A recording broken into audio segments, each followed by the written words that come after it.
In the world of social media content creation, videos live or die by clickbait titles and thumbnails that are so bright and attention grabbing that you can't help but click. But sometimes with great car stories, that's just not very easy. Either the car or the storyteller, whatever, just isn't quite what YouTube is looking for to promote it internally and get the views that we all aspire to as content creators. But over the last 7 years, there's a lot of videos that I felt like were really amazing, but for whatever reason, they just didn't get the views that I felt like they deserved. And so today, I thought I would compile our top 10 most underappreciated car stories. So I hope that you enjoyed that, but I also hope that you'll check out today's video sponsor, BetterHelp.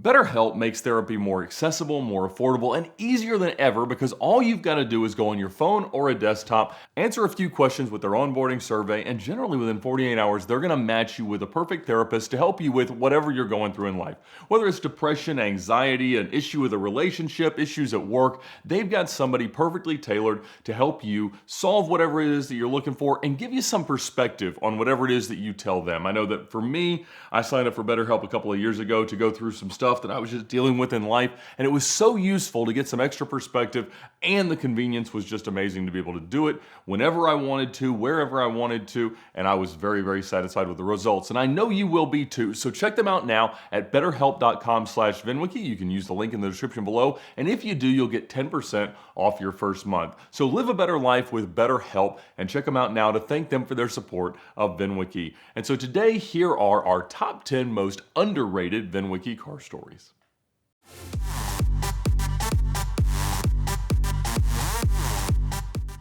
How much do you think Winn-Dixie spent on that 9-year sponsorship to make a $4,000 motor?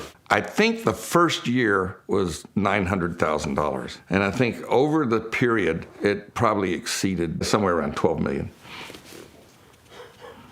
In exchange for a few $1,000s worth of labor. Well, I was happy. He was happy.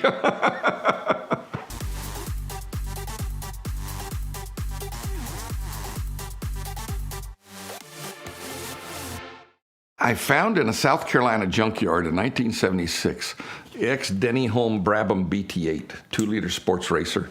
It had won the Tourist Trophy, had been undefeated in under 2-liter racing. It had been traded to a guy in Greenville, South Carolina for a Volkswagen and a pickup truck and ended up in the foreign car repair shop junkyard. And I bought it for $2,900 and I restored it and I raced it for about 12 years. And it was a fabulous race car. It was very nimble, it was quick, had a little 2-liter Coventry Climax engine, probably putting out 180 horsepower. Car probably didn't weigh anything, I don't know, maybe 1,100 pounds. I began thinking that these cars were pretty lethal in their days. You would lay down between 2 11-gallon tanks of gasoline. If someone ever T-boned you, you were going to have a bad afternoon. The coolant ran through the chassis rails, to save weight. They'd put the radiator in the front, they'd make a chassis rail, and they'd just hook the hoses up. So, you have corrosion over the years. Business had taken a downturn, and I needed to pump some cash into it, so I sold it. I also had a Shelby King Cobra I pulled out of the same junkyard, which was a Cooper Monaco with a 289 Ford V8. That was kind of a funny story.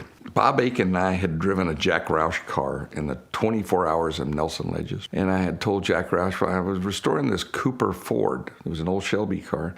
And it had a 289 Ford engine with 4 downdraft Webers. And it was connected up to a Kaladi T37 gearbox. The car would kill you just looking at it. Not that the looks were good. It was good. It was designed by Peter Brock. But the car was lethal, skinny tires, big engine.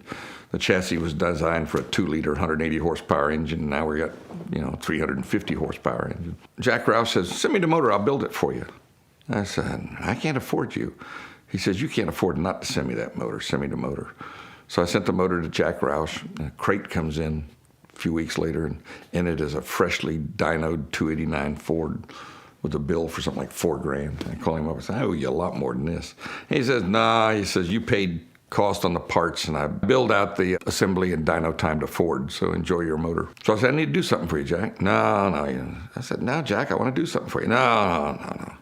And he was just getting ready to go into NASCAR. He hadn't started NASCAR yet. He'd been running sports cars, came out of drag racing. And he says, "Well, I'm going NASCAR racing. Find me a sponsor."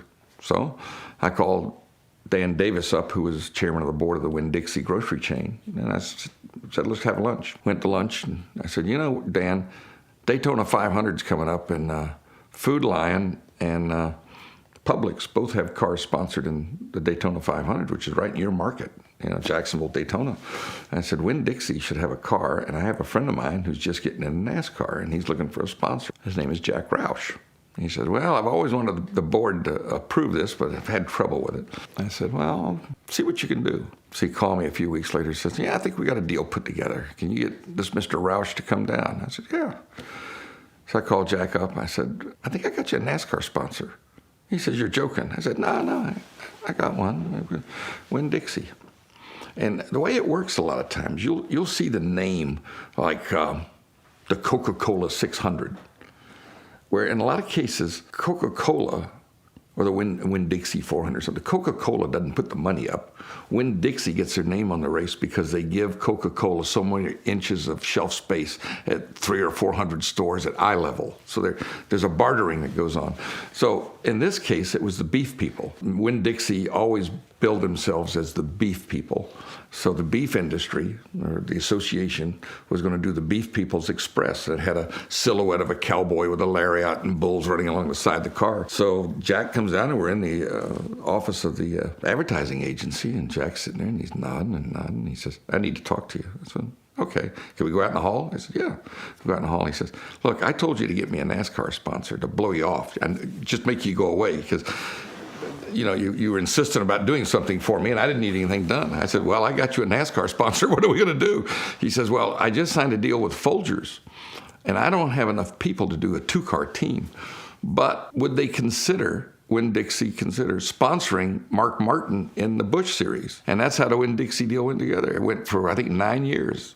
And Mark Martin won the series with it, with the Winn-Dixie Ford. So this racing community is pretty tight. If someone does you a favor, you always want to repay it back. And you don't ask what the payback's going to be. You just do it for them.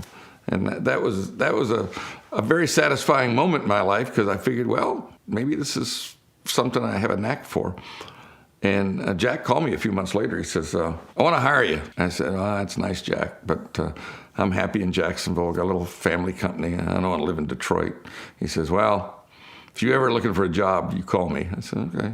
I took the car to Sebring the first time when we finished it. And I went there because if something goes wrong, you got a long way to go before you hit something. And I kept getting out of that car in a cold sweat. I took it to Mid-Ohio. And I decided that if I continued in this car, I would be a dead person. It had terrible aerodynamics. In fact, although it was designed by Peter Brock, and he and I are friends, I kind of skewered the car in an article and got a nasty letter from him saying that I didn't know what I was talking about. Well, the guy who originally drove the car and the best finish it ever had was fourth at Riverside in the USRC race, driven by Ed Leslie. And I called Ed Leslie right after I finished it. I said, I just finished your car, and I drove it for the first time. He said, what'd you think? I said, scared me to death. I said, me too. So then later, they redid the car, added a spoiler in the front and in the back, and John Morton drove it at Monterey. And John and I are friends. I said, well, John, how's the Lang Cooper? He said, scared me to death. I said, well, that's three of us. It was built in 1964. And that's when American V8s started being put into European chassis, and whether it was a Lotus 19 or a Cooper Monaco, they were shoveling in Chevys, Buicks, and Fords. And those chassis just couldn't take the kind of torque. And that chassis was brazed, it wasn't welded. So every time we took it out, there were cracks to mend. And I just said, yeah, this makes sense. I sold the car and made tremendous money on it. I didn't miss it. The Brabham I missed, because it was a good driving car. The Lang Cooper I didn't. The car that was the most fun to drive, I had it for 28 years and just sold it 2 years ago to Adam Carolla, was the X Group 44 Triumph TR6. That car was trick. When they built it, the rules allowed for safety changes. So that car had Mercedes-Benz half shafts. Everything had been acid dipped. All the weight had been moved around. It was a fully developed race car. And for a car with a cast iron 2.5-liter pushrod engine, it had a lot of torque. It was easy to drive. It was like putting on an old shoe. You get in, just turn the wheel, and it had no bad habits. It didn't oversteer. It didn't understeer. It was all neutral. And the only reason why I sold it, I raced it 28 years. I was at the race at Amelia Island on the airport, and Ray Evernham came over for the race, along with Tommy Riggins. Great local driver. And I say great local driver, not great local. He lived in Jacksonville, but a great driver, won the Kelly Series. Really, really good. And they came up to me after the race and said, "We don't want to see you driving this car anymore." I said, "Why?" He says, "You got a single roll bar, just like 1971. You got that little tiny bucket seat that only comes up the middle of the back. If you get in real trouble, you're going to die in this car." And I'd had a pretty good offer from Adam Carolla because he collected Paul Newman cars, and this car went from Group 44 to Paul Newman. So I sold it. But one of the funny stories was we keep a few cars around the Concours office. And we had a group of teenagers around one day, and I was showing them the cars. They said, "Well, this is a 57 Cadillac Eldorado convertible, and this is a 58 Cadillac Eldorado Brougham," and in hallowed tones I said, "And this car, this very car, is the car that Paul Newman won his first national championship in." This little girl, about 13, looks at me and says, "The guy that makes the salad dressing?" I said, yeah, that's him. I wondered in the last few months when that Steve McQueen Bullitt Mustang sold for $3.8 million, if 20 or 30 years from now, anybody's going to know who Steve McQueen is, and whether the car's going to be worth $3.8 million. Fame is a fleeting thing,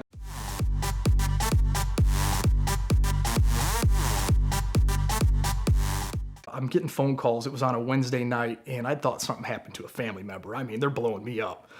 So nonetheless, my middle brother, Chris, he had called and was like, "Chad, we found Dad's car." And I mean, the sheer excitement that was going on. And I was like, "All right, calm down, give me the information. I want to know exactly who, what, where, when, why, how."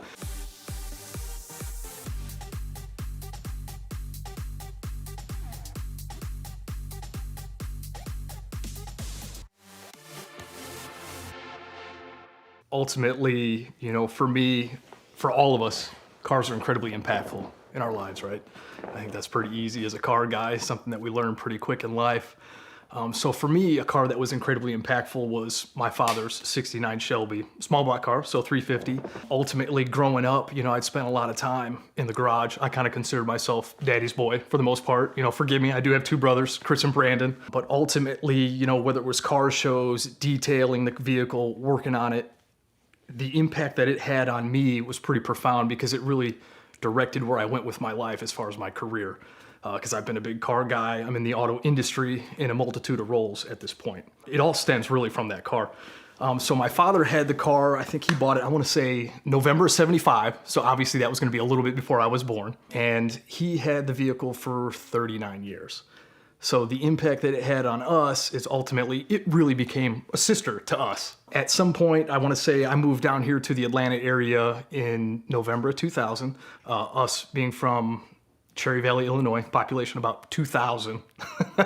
Moving down here, anytime I talked to my father, that was always a question that was asked, "Hey, how's a Shelby doing?" You catch up on your day-to-day stuff and, "Hey, how's the car?" My father had sold the car in 2014 and kind of lied to us about it, in essence. Ultimately the conversations, again, "Hey, how's it going? Have you had the Shelby out? Any car shows? What's been going on?" "It's fine, Chad. It's sitting in storage." So nonetheless, didn't really think a whole lot of it until one day in August of 2014. I do remember getting a call from my dad because I had a couple friends over. We were on the back patio. I'll never forget it.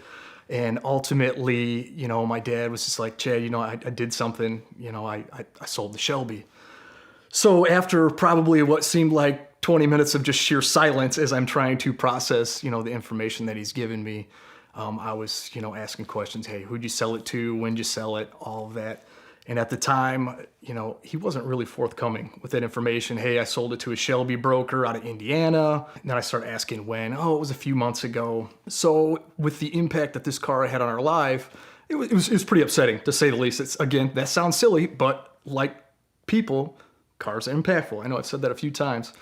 And, at this time, I'd spent a long time really just on the internet, not making a full court press to find it, but, it was important to me. I wanted to find out where the car was because growing up, I always found or felt like that was going to be my car one way or the other, whether I purchased it from, the family, however the case may be, it didn't matter. I just had it in my mind at a young age that was my car. As time goes on, ultimately, I think if I have my numbers right based on the Deluxe Marty, I think they made 7 Royal Maroon white interior 4-speed small block cars for that year. So the chances are if you find one, there's a good chance that could be it. So throughout all this time, could never find the car. And I can remember chatting with my youngest brother, Brandon, and just kind of talking to him about, hey, you know what, I either want to get a Shelby or a GT3. I know they're polar opposite vehicles, but that's really where my heart was. So after a little bit of chatting, I think you know which way we went. It was like, hey, you know what, let's make a true full court press and let's find, Dad's old car. If you're going to get a Shelby, this is the only way to do it. And I, of course, agreed. So we spent a long time, really looking into a multitude of ways of trying to find the car and could never find it. And again, my two brothers are up in Northern Illinois, me being down here, we're going different avenues to try to find and locate the car. A couple days later, I'm getting phone calls. It was on a Wednesday night, and I thought something happened to a family member. I mean, they're blowing me up. So nonetheless, my middle brother, Chris, he had called and was like, Chad, we found Dad's car. And I mean, the sheer excitement that was going on. And I was like, all right, calm down, give me the information. I want to know exactly who, what, where, when, why, how. And lo and behold, they're sending me this information. It ended up being a third-party video at basically a restoration shop out in Arizona. And as they're, doing the full video of the car, obviously they're going to pull up the VIN plate, thankfully. At this time, I kind of left out, I'd remember what the VIN was. It was the last 4 digits. We'd happen to recall what those were, so it was going to be pretty easy to figure it out. With all that excitement, my youngest brother, Brandon, at this point, he's like, listen, I'm going to call that shop and see if we can get any information. And thankfully, even with all the privacy laws, this said shop was kind enough to provide the owner's email address, right? So this video that we found was from 2017. We're currently February 2020. And at this point, we get the email address the next day. And I just tell my brothers, I said, I got it from here. So as soon as I get to the office, the first thing I'm doing is I'm emailing this gentleman. I probably sat there for 30 minutes typing up a multitude of emails. And finally, as I'm deleting these, I settle on a very basic 3-sentence email that I fired off to him. Ultimately knowing that the car was out in Arizona, at this point, I've got my phone sitting to my right, and I'm just waiting and praying that I get a phone call or a response via email, whatever the case may be. It was about 4 hours after I'd sent the email, I'd received a phone call inbound from Arizona. So as soon as I saw it was Arizona, I was getting pretty excited. So I had to keep my calm, my composure there, and answer the phone professionally, because again, I was at work. And within about 45 seconds, I pretty much was pouring my heart out to this guy because I was very excited. I just recall going, Mitch, I really appreciate the call. Tell me about the car. How did you acquire it? And he was just a gentleman about it. And he was just like, Chad, he's like, how do you know I have this car? And at that point, that's when just my heart started pouring it out to him and go, listen, hey, I've been looking for this car since 2014. It was my father's car. It was in the family for 39 years. And as he pauses and takes all that in, he starts asking me some basic questions. I was like, listen, I'll tell you anything about that car. I know there's certain details I can give you. So as we continue and start our conversation, he starts to tell me some of the basics that he's done to the car. Obviously, at this point, based on the third-party video that we found, we knew that it went through a restoration. And I was like, listen, I'm going to make this real easy. You obviously had the car all apart. Well, there is a particular area of the vehicle that was damaged that you would never know about unless you pull it apart. So ultimately, if you have the front fenders off the vehicle, there's this bulbous structure component of the vehicle that was dented in. So I proceeded to tell him, I said, listen, I could tell you where there is a dent that you would never know about it unless you had the front clip off the car. And ultimately, I want to say in December of 75, so shortly after my father bought it, him and his buddy Butch stuck it through a fence there in Belvidere, Illinois. So I knew about that. And at that point in time, he was blown away because they remember looking at that, trying to figure out what had happened. So nonetheless, as we spend, 45 minutes chatting like a couple of 16-year-old schoolgirls, we're winding down the conversation. He goes, Chad, I feel guilty I even own this car. I have no intentions of selling it. I spent a long time looking for it, and I understood. And he's like, just make me an offer. And I go, Mitch, the reality is, based on everything that you've done to this car, it's unfortunately going to be out of my means. So as we continue to wind down, he goes, you know what, Chad? He goes, if you and your brothers ever want to come out and see the car, you're welcome to come out. I go, Mitch, you do not know who you're talking to. I said, the timing of this is perfect. Ironically, this is a couple days before I have vacation. So as I get off the phone with him, I call my brothers, and they both, Chris and Brandon, both say the same thing. When are we going? So nonetheless, this was a Thursday that I speak with Mitch. By Wednesday and next week, all three of us were in Scottsdale, Arizona to see the car, which was fantastic. As we take our journey, out to Scottsdale, we get there, again, just an absolute gentleman as far as, how he treated us, so respectful. And I think ultimately for him, again, because cars are so impactful, he kind of had a story about a car, so he felt, I don't know, it really pulled at his heartstrings too. So he really obliged. He actually had the car staged for us in his large garage. And now we've got waterworks flying, right? He was great because, it's not many guys that are going to want to throw you keys for their car, right? So he's trying to throw us the keys to the car. And I just remember looking at him, with the emotions that are going through all three of us. I was like, Mitch, I really just want to go for a ride. That's all I want to do. And lo and behold, he obliged. He took us all for a ride, and it was fantastic. By the time we finished up, this was a kamikaze trip, so it was a one-day deal. And ultimately, he finally threw a number at me that, again, was beyond my means. But we had such a great conversation. I was like, listen, if there's ever a time that, you're going to market the car, please, make sure I get the first right of refusal. So we leave. It was great. We loved it. We'd stayed in touch. So at this time, we were there in February as COVID's hitting. And then 2 months later, I'd reached out to him just to kind of touch base. Just to make sure he understood, hey, I want this car. I think about it every day. That's how bad I want this machine. We probably spent about an hour on the phone, and he'd actually was working with me on the price, which I really appreciated. And again, after this conversation, it was still beyond my financial means. I had a number that I felt that I could make happen, right? So we finished this conversation up, and I immediately called my brothers, because once this conversation ended, I kind of felt like that was the finality of, any type of negotiations with pricing. And so I called my brothers, and I'm emotionally upset at this point, calling them to tell them that, hey, unfortunately, I just don't think I can make this happen. Both of my brothers understood, Chris and Brandon, not that we were happy about it, but we understood. So, as I'm chatting with them, I said, guys, if another one ever comes available, my only option may be just to wait to find a similar car, another Royal Maroon white interior 4-speed car. Again, I want to say, based on Deluxe Marty, there's about 7 of them made. So I'd emotionally at that point made up my mind that, hey, when I see one and find one, it's a wrap. It's going to be in my garage. I'm just sitting there thinking, as I'm having a conversation with my brothers and my wife, who has also been amazingly supportive, and you'll find out why here in a moment. I just emotionally was like, I'm buying it as soon as we see one. And after all this time I'd been looking, I'd never really come across a small block car. You see a lot of the big block cars and automatics, but I was pretty specific about what I wanted. And I'm telling you, it was probably about 6 or 7 days later, after I had emotionally decided that, hey, if another Royal Maroon manual car comes available, it's going to be mine. So nonetheless, one became available down in Florida by happenstance. Again, every day we're thumbing, right? We're car guys.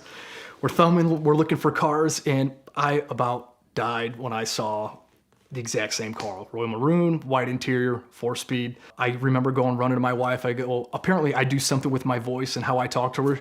She knows it's car related, and the question is, what's it gonna cost us? So I show her, she's like, oh Lord, here we go. So I said, hey, listen, if this is a rust-free car, it's a wrap. I'm buying it. So the crazy thing was I couldn't get off work to go do it. So my brother Brandon was kind enough to fly down and kind of be my hands and eyes. So he actually, took the time to fly down to Orlando to check this car out. And lo and behold, he gets down there. We got it on the rack. We're checking out rust-free Texas car. Beautiful. I said, it's done. Tell him I want the car. Let's just get this, right? I get the car home. I'm happy as a clam. I legit have a little gathering at the house to kind of celebrate and party that, hey, I've got my Shelby. Part of my world's complete, right? This was April of 20. Come August, I get an email from Mitch, and it was a very brief email, and it was just, hey Chad, listen, I'm gonna market the car in a manual where, hey, I feel it's gonna sell, within 30 days. Are you still interested? I was really mixed on how I was emotionally feeling about this. Am I happy? Am I excited? Am I angry? Because again, I have my car. I'm happy. I've already kind of making some small changes to the car, to make it mine, if you will. Right away, I pick up the phone, because what I had done in the meantime is, once I bought this other Shelby that looks just like the one that he owns, I had sent him some photos. So come to find out, I pick up the phone, I call him, I said, hey Mitch, absolutely, I appreciate you reaching out to me. Did you not get those photos and text that I had sent you? And he's like, well, yeah, I just thought you were, giving me some footage of, when your father owned the car. At that point, I just kind of die laughing because I understand they look exactly the same. And he's like, I'm sorry. He's like, ultimately, had I known you bought one, I probably would have left you alone. And I'm like, no. I said, Mitch, you did the right thing. I was like, listen, let me follow up with you, the next day, because I was actually flying out of town to go see my family up north. And ultimately, him and I connected at the airport. And we chatted again for about another hour as I'm waiting for my flight. And he actually hit me at a number which would have been the absolute tip top of what I was prepared to do when we first connected in February. So at this point, I've got some money already tied up, in one car. And, ultimately I call my wife and I'm like, you are not going to believe who I just heard from. If it wasn't for her and my brothers, I don't know which way I would have gone, to deal with the stress, financially of, maneuvering a couple of cars like that, for me. But she ultimately was just like, Chad, if you feel, we can just make this happen as we sell the other car, you're going to have to do this because I'm never going to hear it for the rest of our lives together. I'm like, well, she's actually right. So, I call him back. I said, listen, I'm going to be out of town for the next 5 days. I'll call you as soon as I get back. And he's like, that's fine, Chad. I'm not going to mark it. I'll wait for you. So lo and behold, I proceed to purchase the car after I was going to tell him no. I went to pick up the phone and call him. And in my head, I was like, I'm just not going to do it. Hey, I've got it. It doesn't make any sense. I picked up the phone, call him. I go, Mitch, I'm going to send you 10 grand. Let me figure out the rest. Just give me a couple of days. So nonetheless, I move forward with the car. So now at this point in time, I'm sitting there with two of the exact same cars, 0404 and 0683. I worked so hard to convince my wife to let me keep them both because I think, you know what, a his and a hers. Who wouldn't want a his and hers? Who wouldn't? I worked about 8 months. And when I say 8 months, I think it was legitimate 8 months before it finally had to go away. My wife, as great as she is, she was not letting that happen. But so I ended up selling the other car, and I don't know for sure. I want to say it went out to North Carolina, but so nonetheless, I'm down to one, like a normal human being, I guess. But nonetheless, I tried to get two, but it didn't work. Try to keep.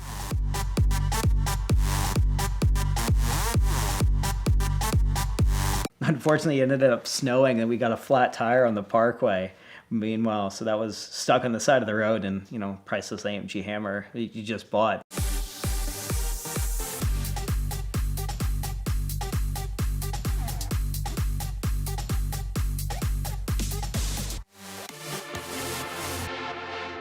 So an interesting car is the AMG Hammer sedan. It actually turns out it's the North American press car, and that was a car that popped up on YouTube. There was a famous video of a famous mechanic that went on to later form a TV series called Leepu and Pitbull, which features a mechanic in Long Island and a Bangladesh car builder, and they did some fun stories, built some cool cars on the History Channel. But it was a famous independent repair mechanic with a big personality in Long Island. Had videos of him running around in New York driving this red Hammer sedan. And I remember sitting in my pickup lane of my college, and my friend was like, I would always watch the video of this car and see the guy driving around, and my friend kind of half jokingly says, you need to go save that car. And I just kind of look and go, yeah, I need to do that. And it was kind of that defining moment of, I need to go save this car. I ended up working with a great mechanic in Atlanta, Jonathan Hodgman of Blue Ridge Mercedes, and we became great friends. And I was talking with him, and I cold called the owner of this Mercedes shop. I said, hey, do you have this Hammer sedan? And it's funny, I call him up and I was like, hi, is this Steve? He's like, service, what do you want? I'm like, hi, I'm looking for a car. Do you happen to have this? He's like, hang on a second. And I hear him yelling in the background, like, don't move the car there. I'm like, oh, this is stereotypical New York. This is perfect. So he's like, yeah, I got a Hammer sedan. Like, what do you want? Like, what about it? I'm like, oh, I'm in, like, really love it, looking for the stuff. And he's like, would you ever consider selling? He's like, look, if you're serious, come on up. Let me know when you're going to be here. And I'm like, all right, cool. How about like 2 weeks? He's like, all right, fine. I'll be here for this time. Cool. See you then. Don't know if this guy thinks I'm real or not, but I call up Blue Ridge and said, hey, would you mind coming and take a look? I think I found, a Hammer, a real one. So he's like, yeah, sure. And drives up, and then we make a trip up to New York, and we go and walk into this shop in Freeport, New York, and it's not in the best neighborhood, and independent Mercedes shop, as you can imagine. And we see on this lift, we see the red Hammer with its famous ducktail trunk. We're looking back and having some fun together. Then looking at the interesting thing with the cars, and I see it's got the correct subframes, got the correct springs and the wheels, have been powder coated black. It's got the correct spot welds in the trunk and no accidents, no nothing. And we're looking at it's like, okay, it's a real hammer. Then the guy Steve is telling us the story about how he won the car on eBay. It was listed on the forums in Topeka, Kansas, blown up as a shell. And the car was originally the North American press car that then got bought by A.B. Hudson of Hudson Oil, and it was his daily driver. And the guy would drive it all up around Topeka, Kansas, and even has this little spot of glue on the dashboard from his giant radar detectors running around I-70 just as fast as he can. And then the engine blew, as the famous AMG engines do, and then the car sat for a long time and very easily could have been taken apart for parts, and as a lot of famous cars do, but the original engine was separated from the car, and the mechanic decided to get it out of the shop and throw it on eBay. And then the gentleman, Steve, acquired the car in like 2008, I believe, on eBay for like $8,000, like nothing. It's a shell of a blown up car. Then a day later, he gets a phone call from this guy saying, "Hey, Pitbull, I have your engine." He's like, "What are you talking about?" It's like, this guy came in and he said, "Hey, he's got this AMG engine," and go through, and he's like, "Well, what do you want for it?" He's like, charge him double for the engine what he paid for the car, since the guy knew it was the original engine. And the engine comes in, he's going through, and he's like, "Oh, I don't know, this and that, back and forth. It's a real car." And it says Hudson on everything. Hudson, because when the car was serviced, the mechanic in Kansas tagged everything as the last name of the owner. So he was like, "Oh my God, this matches, the registration. Like, this is the engine." And he was able to said, well, going through the engine, had like a spun bearing and was gone through, and the original engine was reunited with the car. Being the North American press car, it was in the Road and Track magazine, and there was a little bit of red paint smeared in the engine number. So I had the magazine with me, and I was able to verify that's the original engine with that car. So it was reunited back with the car. And we go back and forth, and he was pretty firm on his price, but wouldn't move much at all. And we were like, "Oh no, this and that." But what's interesting enough was when Hurricane Sandy hit, he had 3 feet of seawater in the shop, and the hammer was up on a lift. So he knew to save the car. He's like, whatever it takes. I had 3 feet of seawater in the entire shop, and insurance gave him about half of the price of the damage that the shop had.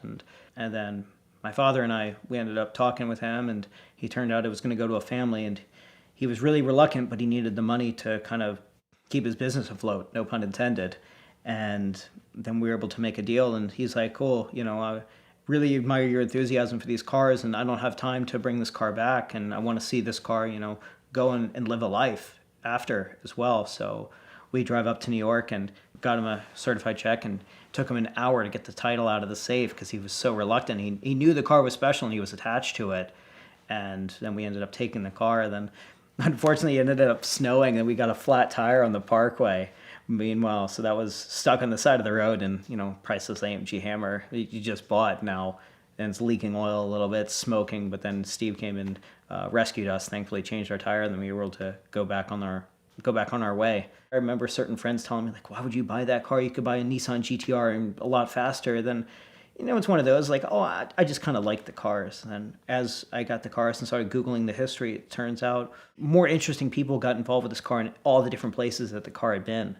It was in World's Fastest Cars. It was in Road and Track, Car and Driver, Automobile Mag, the Washington Post. And notably, it was actually in Lifestyles of the Rich and Famous, the TV series with Robin Leach, and they filmed their VIP track day at Road America, where they rented the whole thing out and did this amazing segment with the car, and even had the founder of AMG driving the car. So the car went around, did a world tour. It went up to Vancouver with AMG Canada with Eddie Lai, and then it was in California with Bruce Canepa, who called me and told me a story about him outrunning the police through the redwood forests. So it turns out that the car wasn't just, a hammer sedan. It was the actual press car that did everything. So the current state of the car has 74,000 miles, I believe, on it. And unfortunately, I acquired the car at a time where I really didn't have much knowledge of how to work on cars or resources to be able to pay a shop to do it. So it's kind of been sitting while I kind of mothballed the car. So I remember I was fairly young when we had the chance to buy it, and I was like, this car is special. I better not wreck it like every other dumb teenager does with their first cars. So I was like, let me save this for a time that's in a better spot. But going through really realized how special that car was, so I wanted to bring it back and do it the right way, but it was always confused as, do you want to restore it or do you want to leave it alone? And it's interesting how the car market's kind of evolved. It's a shift for original cars, but I attended McPherson College and got a degree in automotive restoration. My initial plans for the car was to kind of take the car, kind of pull everything and kind of repaint it and go through, do all the suspension, the bushings, and make the car as close to original, or restore it as close as I can to make it perfect as possible. But now with the shift being more towards preservation and originality, there's definitely going to be a push to kind of leave the car original and tell the story as, okay, cool, it was a press car, but this is the life that it lived after, but restore it to its mechanical condition and hopefully take it to some shows and maybe try to push to see if maybe the HVA would want it to talk about how special these cars were and talk about how all they really created the supercar, the super sedan, if you will. So, and talk about their involvement in the US.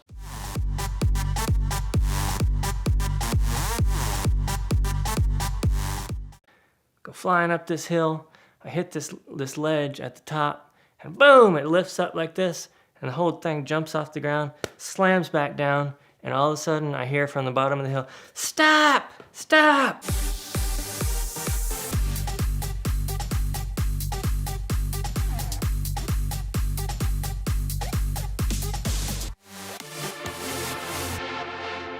So nowadays I'm an avid off-roader / rock crawler.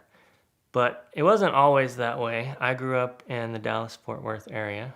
It's just like Atlanta, it's a concrete jungle. There's not a lot of places to go four-wheeling. But when I turned 16, my grandpa and my dad had given me a little bit of money.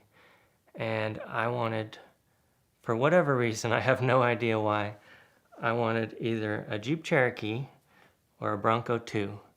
I really wanted a K5 Blazer, but with the money that I was allotted, it was out of question. So I ended up settling on this Jeep Cherokee, 1988 Jeep Cherokee that I bought from a fireman in Dallas. And it was only 10 years old, but for whatever reason, it had been not taken care of. So I picked this thing up, and as a 16-year-old kid, it was already lifted, kind of had bigger tires on it, and I thought I was going to be the cool kid at school, you know? Turns out all the other kids didn't think I was that cool. But there was this place that wasn't quite legal that we would go off-roading. At the time, I didn't know any better. I was just a kid. It was on the other side of town over by the airport, so this would have been DFW Airport. I was out there wheeling one day. I had taken my friend, my best friend, and his girlfriend at the time. My best friend's in the passenger seat.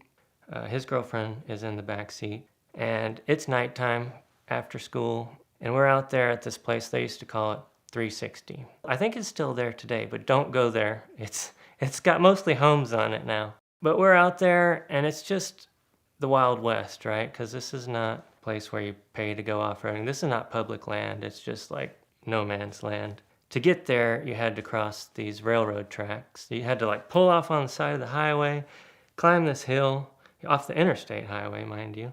Climb this hill, go over some railroad tracks, hope that you didn't get stuck on them before the Amtrak train came by. And you get down in there, and there's like this river that everybody would kind of gather at and party. So we're down there this night, and for whatever reason, we're the only people down there at the river. We're just goofing around. There's this big hill right there. It's probably 30, 40 feet tall, like steep hill with this like 1 foot ledge at the top. This guy comes in I think it was a Toyota FJ40. He comes and he's like, "Hey man, I think you got that." And I'm like, "I don't know. I was new to this. This was like the first 6 months I had had a car, let alone done any off-roading." And he's like, "No man, you got that." So he kind of pressured me into it. This guy was probably twice my age. And I was like, "You think so?" "Yeah, man, you got that." And I was like, "All right, let's do it." So I get over to this hill, and I didn't know what I was doing. I just put my foot to the floor, go flying up this hill. I hit this ledge at the top, and boom, it lifts up like this, and the whole thing jumps off the ground, slams back down, And all of a sudden I hear from the bottom of the hill, "Stop! Stop!" So I hit the brakes and I look out and my rear axle's missing. I'm like, oh no, what happened? So I put it in park. My friend and I get out. We're looking at this thing. The axle is like underneath the Jeep. Like the Jeep's facing this way, but the axle is this way. And I'm asking the guy, I don't know. I said, what happened? He's like, oh man, if I knew you had aluminum blocks under that thing, aluminum lift blocks, I'd have never told you to go up that hill. I was like, oh, now you tell me. So aluminum lift blocks are like what lifts the vehicle in the back when you have leaf springs. And aluminum blocks are like the thing you get at AutoZone if you want to be cool around town, but you don't go off-road with these things, right? I didn't know that at the time. The axle is sideways under there, and I'm thinking like, I don't know what to do. And the guy's like, I don't know either, man. And he kind of takes off. We're looking at this thing, and all of a sudden, out of nowhere, these Jeeps just start coming out of the woods. Just Jeep comes out of the woods, other Jeep comes out of the woods, and they're like, hey man, you need any help? I'm like, yeah, I don't know what to do. And they come over there and they're like MacGyvers. Back in the day, there was this show called MacGyver, and he could fix anything with some duct tape and bubble gum, right? So they come out of the woodwork like MacGyvers, and they're underneath there and they're wrenching on things and they're passing tools around. And the guy yells out, he's like, hey, do you have a block of wood? And I was like, you know what? I do have some 2x4s in the back of my Jeep. I kept them in there. I had this toolkit. I kept some 2x4s in there for whatever reason. He's like, that'll be perfect. We couldn't tighten the U-bolts down because they were meant for the lift blocks, so they didn't have enough thread on them. So we had to put in a spacer for where these aluminum lift blocks used to be, but they're long gone, broken in half. These MacGyver guys, they asked me if I had this wood, and we took these 2x4s and we put them underneath the leaf spring, in between the axle, and sandwiched them in the U-bolts. And that was the spacer. Instead of the aluminum block, I had this wooden block. So we get all that tightened down. The whole time, mind you, my friend's girlfriend, when these people started coming out of the woods, we're like, oh no, this is like that movie where people come out of the woods, like The Hills Have Eyes, they're coming down.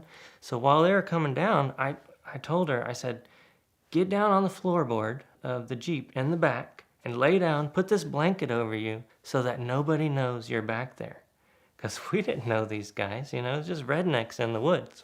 So the whole time that they're fixing on this, they have no idea there's this girl, this 16-year-old girl, in the back of this Jeep laying on the floorboard. So she's back there not making any noise, being real quiet, and we're under the Jeep, we're fixing things up, and they get the axle pulled back. There's like winches on this side, winches on this side, winch on the front. They had to put a winch on the front so they could winch the axle back under the Jeep, get it in place, tighten down the U-bolts with these wooden blocks underneath. I get that put back together, and he's like, hey man, your rear drive shaft's broke, because when the axle went like this, the drive shaft was just gone. He's like, but you've got four-wheel drive. What you're gonna do is you're gonna put your Jeep in four-wheel drive, but it's only gonna be front-wheel drive, and you're gonna drive home in four-wheel drive. You got it? And I was like, yeah, I think that'll work. We get back down off of this hill, winch down off this hill, and these guys are like, all right, man, you got this. All of a sudden, you hear this squeak from the back, and they're like, who's in there? And then, oh, don't worry about it, man. What ends up happening is they lead us back out to the highway. I drive this Jeep back probably 20 or 30 miles in four-wheel drive, front-wheel drive, on the highway, going 60, 65 miles an hour with no rear drive shaft. The front-wheel drive's pulling, and managed to make it back to the house. Mind you, this is like 3 o'clock, 4 o'clock in the morning that we finally get back. We had all told each of our parents that we were spending the night with our friends, right? So there was this conversion van that my dad had given me to sell before he moved off to Arkansas. So this conversion van was sitting in front of my house. I'm like, I got an idea. Instead of going back and telling our parents like what we did, that we snuck out and we're lying and all this stuff, we'll just sleep in the conversion van all night, come out in the morning and pretend like nothing ever happened. So we slept in that conversion van that night. Our parents never found out. And that is how I got into Jeeping. Like the Jeep community, if you don't know, now they do the duck thing, which is really weird, but they're a really great group of people. If you're ever stuck, if you ever break down, they come together and they help you out. One of the great things about this story is that girl, that 16-year-old girl that was in the back, I ended up marrying her years later, and that is my high school sweetheart. We're still married to this day. We've been together for 24 years. That's my story of how I got into Jeeping.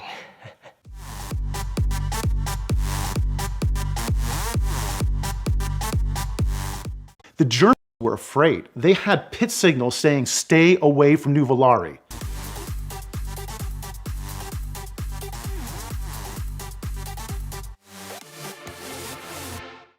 Recently, I was asked if I had an unlimited amount of money, what car would I buy? And I think every automotive guy gets this question, like, what is the ultimate car? Or if you could have one car in your garage, but if I had an unlimited amount of money or I had access to any car on the planet, I thought long and hard, and I came up with a 1935 Alfa Romeo P3 Tipo B. And it's not just that car. It's a specific chassis and what it accomplished. So I'm going to tell you about that car and who drove it. And who drove it is a personal hero of mine, especially after reading about his exploits. Now, I was really a historian for post-war things, and when I heard about this, that's when I started diving into pre-war. And that's when you found about real men. And the realest man of that time was Tazio Nuvolari. And he came from Italy. He was from Mantua. He's the one in 1935 who single-handedly defeated the Nazis. The cars back then, no seatbelts, no power steering, no nothing. I mean, if you have to go look at one of these old Grand Prix cars, understand how rudimentary they are. They make modern go-karts look fancy. There's nothing to them. 1935, the German Grand Prix was a big, big prize. The Germans had set it up kind of like they did in the 36 Olympics. It was going to be an event to prove that the master race were the master race, that we are going to win everything. And leading up to that, the Nazi Party had given both Auto Union and Mercedes 250,000 Deutschmarks extra, just to make sure the cars were state-of-the-art. And Tazio is now running with Alfa Romeo. The team's being run by Ferrari. And he's in a car, in this old Alfa Romeo P3, that's 3 years old and functionally outdated. It's got a supercharged straight 8, but it's putting out about 275 horsepower. Its top speed is about 150 miles per hour, which sounds impressive, especially for back then. But the Germans had come up with these two cars, the Mercedes W25, which had a straight 8 supercharged, but had fully independent suspension. It was state of the art. It made everything else look like a horse cart. It had 375 plus horsepower, 170 to 180 mile an hour top speed. And then its counterpart was the really radical Auto Unions, the Tipo Bs for this race.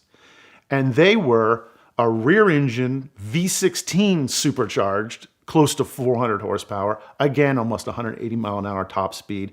The driver, then a 50-gallon fuel tank, and then a V16, designed by no other than Ferdinand Porsche. So the Mercedes were dubbed the Silver Arrows, a name that goes on to this day. The Auto Unions were called the Silver Fishes, which name didn't really catch on. So the silver cars, there were 5 Mercedes and 4 Auto Unions brought to this race, obviously there to just crush it. They wanted a German car with a German driver to win the German Grand Prix. Rumor was that the Fuhrer was going to show up for the race. So the spectators were anywhere between 200,000 to 300,000 people were in the Nuremberg Ring. Now, a lot of people know about the Nuremberg Ring, but it's good to kind of remind you that this is a track with 174 turns. At that time, it was over 14 miles long.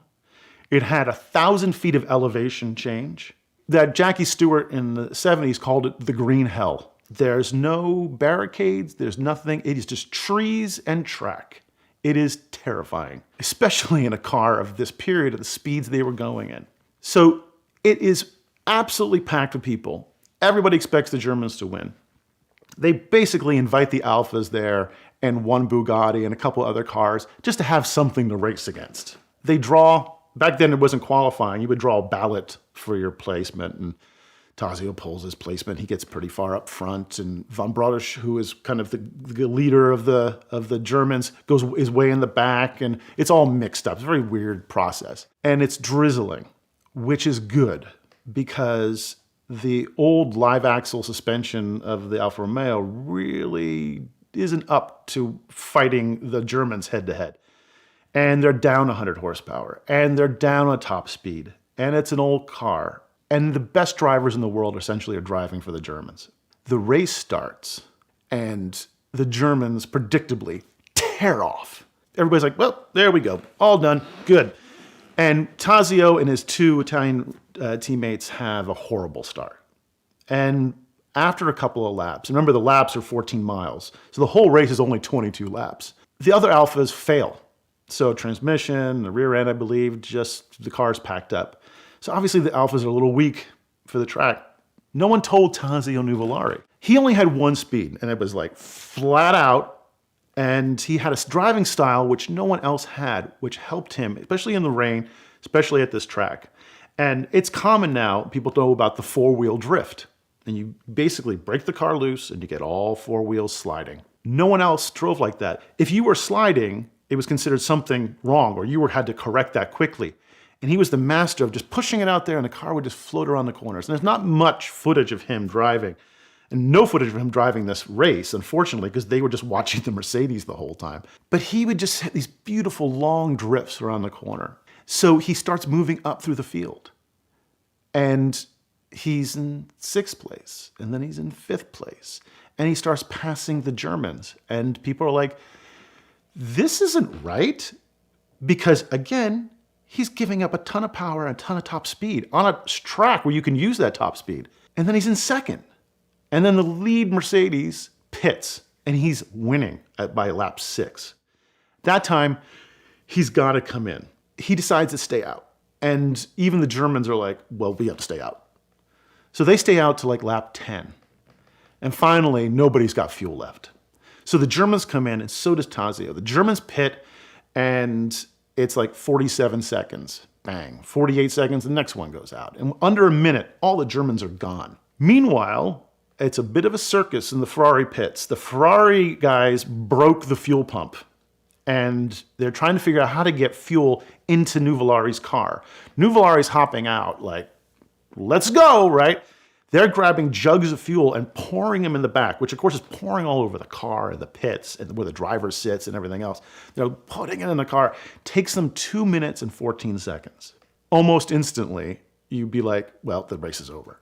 Especially in a modern Formula One race, if that happened, you're in last place. Sorry, you're done. But this is Tazio Nuvolari, and he got pissed. He gets back in the car. He comes out in 6th place and starts driving what it can only be referred to as a miracle drive. And that's why this is considered what they call the impossible win.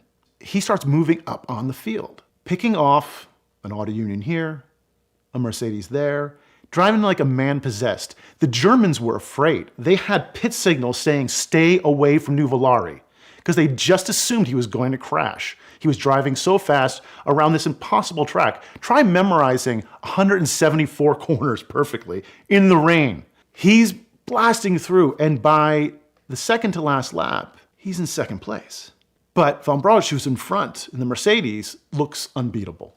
But his tires are starting to wear, and they come to the last lap. And Nuvolari's only 32 seconds behind and coming hard. And von Brodisch is waving, going, tires, tires. And the head of the German team's like, you have to stay out. If you come in, it's over. We don't have that kind of pit window. He's like, all right. Nuvolari's all over him. By the time they get to the carousel, the famous turn on the ring, he's only 200 yards behind. He's making Van Brugge overdrive the car completely.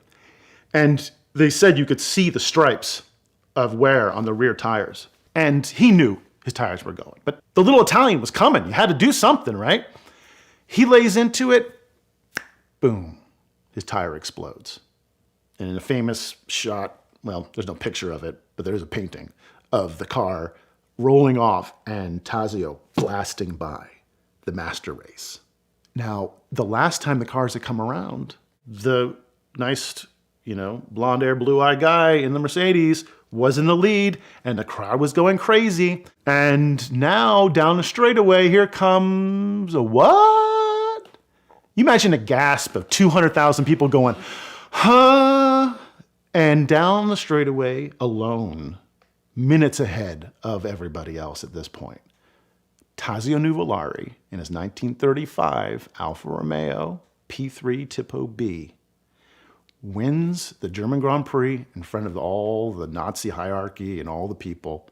A little asthmatic Italian wins the race. Of course, they didn't think he was going to win the race because they come over and they have a wreath which was built for a German guy.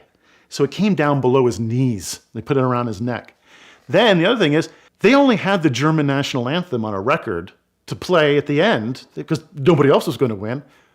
Conveniently, Tazio always traveled with the Marseille Reel, the national anthem of Italy, and brings out his own record and gives it to them and goes, there you go. So over the crowd washes the Italian national anthem, and the heads are about to roll everywhere in Germany over this defeat.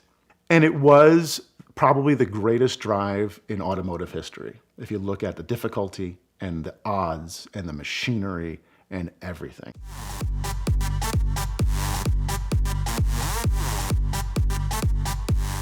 Best kind of fun I could ever have in a car that I got for free.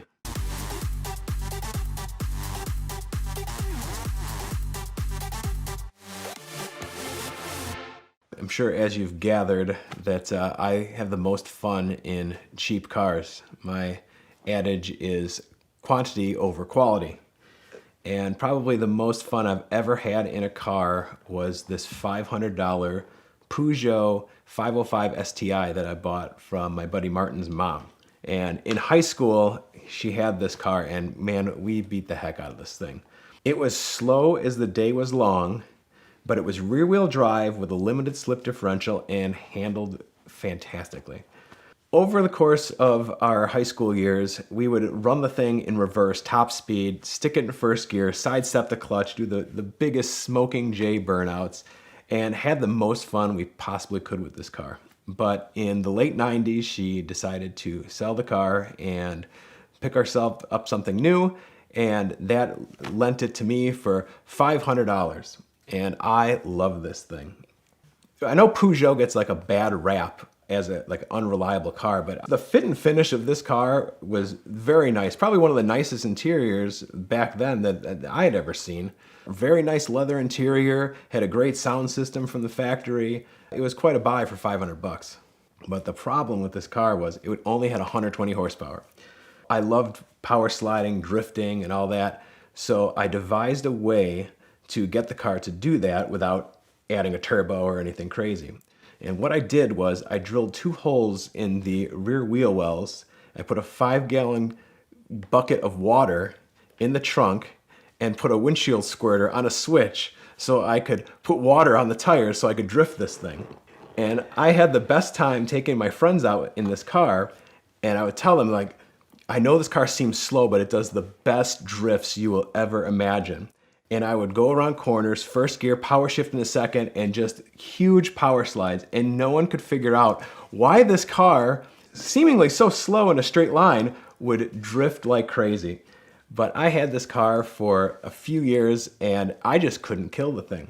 This was a couple years before AMS. This was when Martin was living with me and my wife, and my garage is full of Mercurs, and my driveway's full of Mercurs, and now I've got Peugeots in there. And this is when we were kind of trying to figure out the whole 4-cylinder turbo game, just coming from old V8 muscle cars. It was a big change.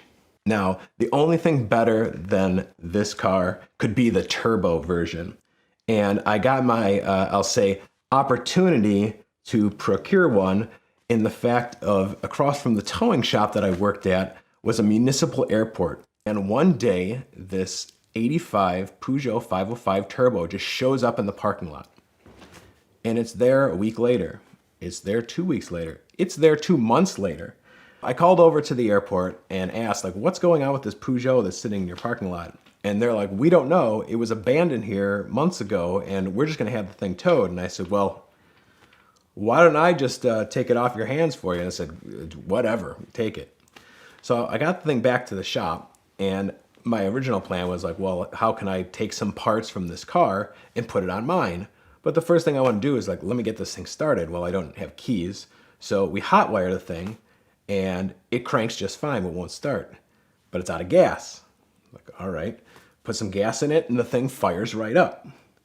So now I've got myself a dilemma. What do I do? Do I try to turbo my car, or do I switch the VINs? I didn't know what to do, but I knew one thing is I really wanted to take it to this autocross. So I got this fantastic idea, young guy. I'll just switch the license plates. I mean, who would be any of the wiser should I get pulled over if I have a license plate from another Peugeot on it? So I ended up taking this thing to an autocross on its completely dry rotted tires. And man, this thing was fast. But it sounded like a bunch of bolts in a can underneath the hood. And it was just detonating just beyond control. Being a young guy, I didn't know much about turbos. I was always a Chevy V8 kind of guy. Well, I'll just throw some octane booster in there. It, just must need a little octane in there. Yeah, that wasn't the case. It ended up surviving this autocross excursion, and I had the most fun ever. And normally in an autocross, you're very concerned with the time you're going to get, where I was a little more concerned with power shifting the thing into second gear and making cones go flying. So I've got all the cone workers just running around this course as cones are flying in every direction that I'm going. The best kind of fun I could ever have in a car that I got for free. Thankfully, the car made it back to my house, ended up blowing the head gasket, and the demise of that car was just a parts car for my 87, which I still couldn't kill, and finally got tired of it, cut the roof off of the car, and made a convertible. I had a convertible for a couple years. I would not advise that, because when you cut the roof off of a unibody car, well, the side doors is a little floppy. It may have been a slight death trap. But nonetheless, we had a lot of fun. And the way I finally ended up killing this car was we put a nitrous kit on it, and during a third gear burnout, we blew the intake manifold off of it. And that was the end of the Peugeot.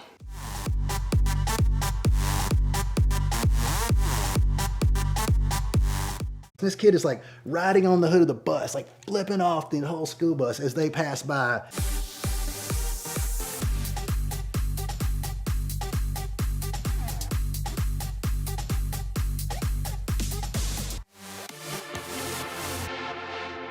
And 10 or 12 years on the school bus as a kid, a lot of funny things happen, and these are 3 funny things that happened to me when I was riding a school bus. The first of which happened early one morning in the fall.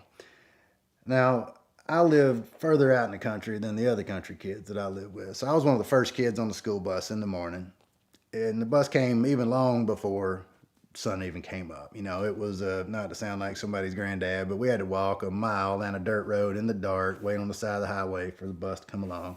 And I was probably, 9th grade, maybe early 10th grade before I had a license, something like that. So I'm one of the older kids on the bus, and we sit in the back, and the younger kids get in the front. There's sort of that hierarchy of, power struggle and whatnot.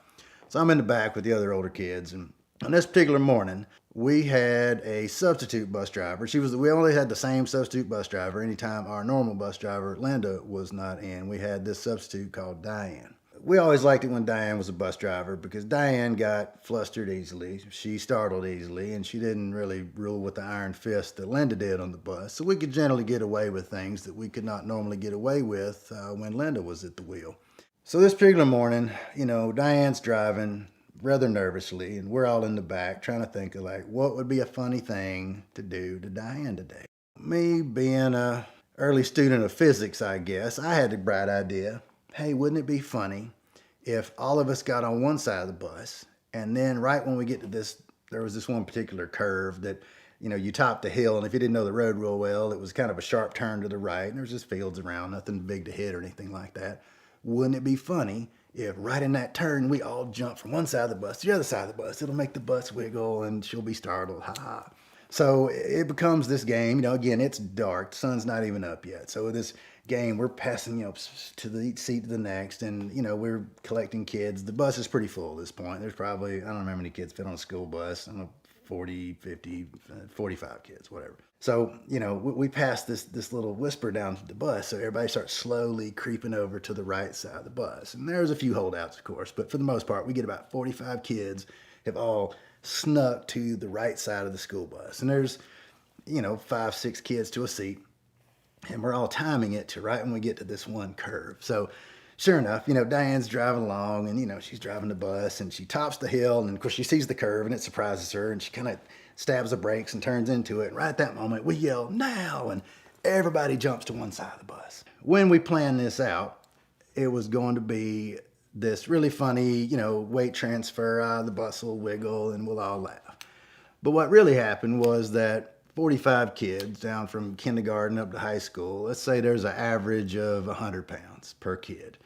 And there was about 45 kids. That's about 4,500 pounds jumping from one side of the bus to the other, which functionally equivalent was like getting broadsided by a Ford Explorer. So the swerve that we were all expecting was much more dramatic. The bus radically leaned out to the left in this turn, which of course made it cross the center line. Diane overcorrects the bus to the right, which of course then sloshes us all back into the aisle. We trying to get to our feet. She overcorrects. Now you've got 4,500 pounds of kids now staggering between the aisle of the bus, which is just amplifying this increasing oscillation. And finally, just so out of control, Diane's doing these crazy tank slappers in the school bus, and we go right into a ditch. Not a big ditch, just enough to get the bus stuck. But the bus kind of, goes off into the right, kind of plows into the ditch, and we're all falling in the floor. And, of course, Diane's terrified. She's worried if we're all okay. Of course, everybody's okay, but we now feel terrible because we actually caused a bus crash. A few of the older kids, we were old enough to realize at this point that, Diane might lose her job over this. So we just feel terrible now. But at the moment, though, we're all stuck in a school bus. It's leaning at a somewhat precarious angle. The bus was in the ditch enough that the little accordion door thing didn't really seem like a good idea to open it. So, we had to open the back door and go out the back way, which is pretty exciting. So now, though, rather than playing a funny joke on Diane, it's now a bitterly cold morning in North Georgia, and there's 45 school kids standing in a yard, freezing our butts off, waiting for the sun to come up, figuring out what's going to happen next. We get to school late. Everybody misses their first class, which was kind of fun. And then, and Diane didn't lose her job. She was our substitute several other times, but she always slowed down before that turn. So the second funny thing that happened with the school bus happened when I actually got to drive the school bus. Where I lived out in the country, I was like the last house on the bus route. And at the top of the road I lived on lived my bus driver. Now, I think in the city, the buses all go back to some kind of fence or corral or something like that. But out in the country, the bus drivers just took the bus home. It was like their daily driver. It stayed at their house. If you've ever seen South Park, Linda was the prototype for the bus driver on South Park. She was a very big, very strong lady. She usually had the sponge rollers in. She had this gravelly voice, and she would yell at you for anything. She ruled that school bus like an iron fist, and we were all terrified of Linda. But Linda was a good bus driver, and she knew her route, and she was a great driver, but we were all just terrified of her, and she would not hesitate to put the law down. I had seen her more than once literally put kids off on the side of the highway and just drive off and leave them. But again, this is the late 70s, early 80s. You could do that kind of stuff back then, but she would kick them off the school bus, or God help you, if you got to the railroad tracks and she yelled quiet and you kept talking, that bus was in park, and she would come back and make you wish you had not kept talking. But Linda had a son named Shane, and on weekends and after school, Shane and I were friends, and we would play, and We became friends in like first grade. So I am 6 years old. Shane's 7 years old. Shane had repeated the first grade, so he was older than me by a bit. And being farm kids, we were all just allowed to do things that most kids in the city, I guess, didn't get allowed to do. Now, we didn't have movie theaters or bowling alleys or cable TV, all the fun stuff a lot of y'all had, but we got to ride motorcycles and drive trucks and ride horses. And in Shane's particular case, he was allowed to drive their farm truck, not only around on the farm like the rest of us were allowed to drive on our farm trucks, but he was allowed to get out on the road. We didn't get to go far, and we were allowed to drive their truck around their farm, but around lunchtime, we were allowed to get out on this one little country road, go about a half mile down the road to his grandmother's house, and she would always make us lunch or sandwiches or something like that. So, Shane and I both had a fair amount of driving experience, even being a first grader and what should be a second grader. So by the time we were in like fourth grade, we were pretty handy behind the wheel. I'd learned to drive when I was 8 on my granddad's runway. We could both drive cars, all this kind of stuff. So we felt pretty confident. So one day, Linda and her husband had decided to go over to Alabama to get some kind of farm part or something like that. Her husband was a farmer. She drove the bus, and they left us at home for the day.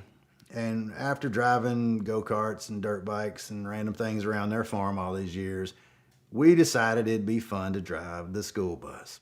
So here we are, a 10-year-old and 11-year-old. And again, we knew how to drive. So we get the keys, we crank the bus up, and we proceed to drive the bus around their farm. We're taking turns, driving through the yard, going around the field roads, and we're not doing anything stupid in it, but we're driving the school bus. Of course, we're little, so we're just driving up there, doing the door, making the little stop line thing flip out, flipping the lights off and on. We're having a big time. We know that Linda's going to be gone for at least several hours. We got plenty of time. So we're trading back and forth. And during one of these driver switches, kind of like the cannonball would be 30 years later, during one of these driving switches, I get up out behind the wheel. I get in the first seat. Shane gets in the wheel. And I guess he didn't realize how close I was to the edge of the garden when we switched out. So he gets in the bus and proceeds to back up and just sunk the back of the bus right into the garden.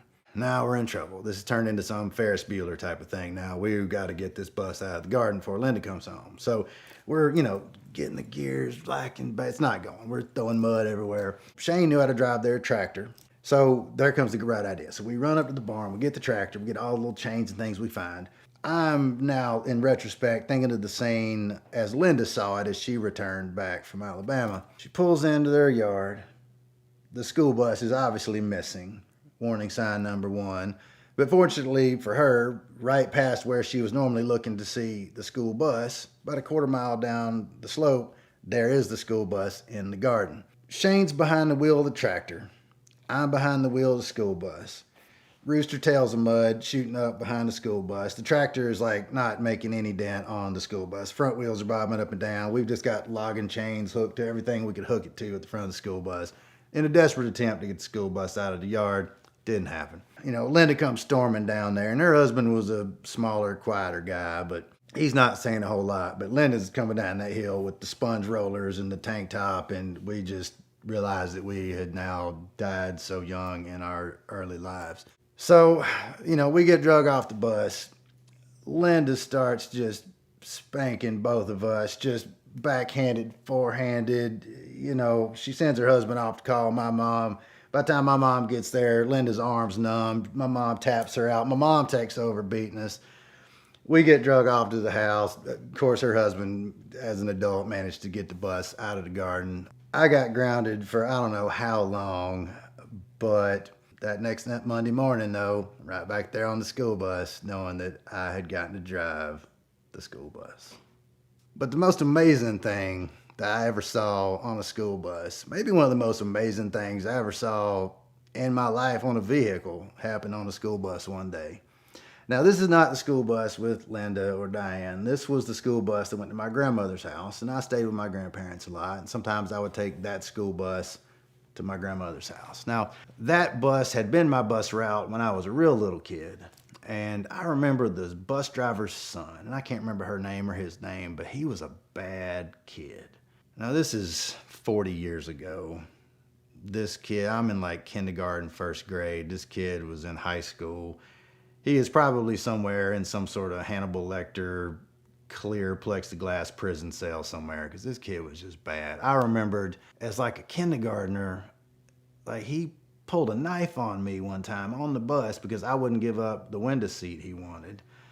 Another time, I remember seeing him with a brown paper lunch bag showing a handgun to some other kids on the bus. And he was just always getting in fights and taking your lunch money and bullying people, and he was just a bad kid. So this is several years later. We've now moved elsewhere in the county. I'm on a different bus, but I did on occasion still ride that bus out to my grandmother's house. And one of these days, you know, I'm on the bus, and this kid who's now well into high school, he is sitting up front in the seat right behind his mom, and he has gotten expelled from school for something. And she is just chewing him out, just driving the bus, yelling at him over her shoulder about how he's going to get grounded and she's going to take his car. About this time, you know, we're on this long kind of straight stretch of highway. A car comes blowing up behind the school bus, like honking its horn. Now and again, I'm fourth, fifth grade. I don't remember what kind of car this was, but this would have been like 1982, 83. Let's just say it's some kind of early 70s muscle car, Chevelle, something like that. I don't really remember. Car's on the tail of the school bus, honking the horn. The son, who was sitting there, being just yelled at by his mother about how he's never going to see the light of day again, and they're going to nail his door of his bedroom shut and just never let him see out. He jumps up, says something awful to his mother, runs down the aisle of the bus. Now flings open the back door of the school bus, like, which of course the alarm goes off and everything. Flings open the back door of the school bus, turns over his shoulder, shouts one more obscene thing to his mother, and jumps out of the school bus onto the hood of that car. Like stuntman style, just onto the hood, kind of grabs the cowling. The guy in the car proceeds to just punch it. This glorious V8 sound as this shell like passes the school bus. And this kid is like riding on the hood of the bus, like flipping off the whole school bus as they pass by, and they proceed to disappear off into the distance. Now, this was the most amazing thing fourth grade me had ever seen. And by the next day, this was the talk of the whole school system that this happened. Now, you know, I got to see it, but the kids that didn't even ride that school bus claimed they saw it. Like everybody wanted to be in on the action. I was just some dorky kid sitting in the middle seats, and I had nothing to do with the situation other than sort of witnessing it from the wrong side of the school bus. But that was the most amazing thing I've ever seen happen. Maybe not even just in life, but definitely on a school bus.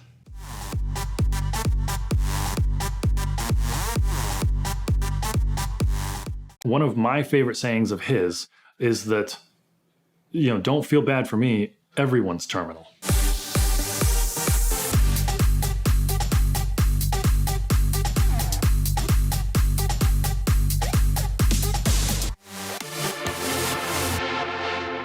So I've got this turbocharged, LS swapped, wide body Toyota Hilux, and it got the attention of Discovery Communications, and they were filming a show with Facebook Watch. They invited me out to compete on a show called 3K Hoopty Challenge. It's now on Motor Trend Plus or Motor Trend On Demand. And that experience led to one of the most beautiful relationships I have. While I'm taking this trip, I have a friend with me, and she's a pretty girl, and she's posting on social, and she's getting a bunch of attention. And there was a guy, Matt, that was messaging her like, hey, I'm going to be there. I'd love to meet you guys. I'd love to see your truck. And I'm like, kind of weird that you're messaging her and not me, but like, you know, but sure, I will be there. Sure. If you're going to be there, I'll be there. I will say hi to you. We made it all the way there. And I'm pretty busy with, you know, filming for the show. So a lot of my attention is allocated elsewhere. Well, my buddy met me with his tour bus so that we had a place to sleep. This guy, Matt Henry, social, he's known as Imperial Beach Dad. And he comes and finds us. What I found out about Matt on the ride to this event was that he had some sort of like tumor or brain surgery, got a traumatic brain injury. Like, I'm going to be there. You're going to be there. I will absolutely be polite and nice to you. Like, I'm happy we're all into the same thing. And so this dude ended up finding my little group of friends. And when I come back, they're like, hey, this is Matt. This is the guy that was messaging me. And he was like oddly upbeat and like really happy. And I'm like, he must be special. Nobody's this happy. We learned that he got dropped off there. And he's got a little scooter that he's like riding around. And his plan was to lay a sleeping bag down on the ground and go to sleep. So my friends were like, oh, you can just stay with us in the bus. I'm like, I don't know this guy. And sure, my buddy doesn't mind because he's in the back room. And then there's the one king size bed with me, this girl, and Matt Henry. And I'm like, this is weird, but okay, if you guys are down, whatever, I trust you. This guy was doing something he called bucket list living because what had happened was he had a brain tumor. And he went in, he was having some symptoms that were really difficult. He went in to get scanned. They said, hey, there's a major problem here. We need to do some surgery and, get this tumor out of there. And he goes, okay, we'll do it. So they did. And he woke up different. He didn't expect to have this TBI. They didn't fully explain that his life's going to be very difficult after this. Now he's, living with a TBI and learning how to be a human again. And he's got 6 kids. He just recognized that he's like, one of my favorite sayings of his is that he's like, don't feel bad for me. Everyone's terminal. I just have a projected date. It was like 3 years or 5 years or something. And this was pretty fresh after, recovery that he was at this event and I met him. So I'm starting to get to know the guy a little bit. He seems fine. It's just odd that he's that happy. So I'm suspicious. And he's just incredibly grateful, which was, at the days you keep your gratitude higher than your expectations, you're going to have great days. And that dude is a master at that. So I'm telling him the story of how my Hilux came to be, through the kindness of strangers, and I'm making millions of dollars worth of memories, like experiences that you could never purchase. No amount of money could buy you the quality of experiences that I've had. And it was really inspiring to him. He did some, artistic work and stuff on my truck, and he signed it. And after that, he has become one of my favorite people on the planet, right, over the years.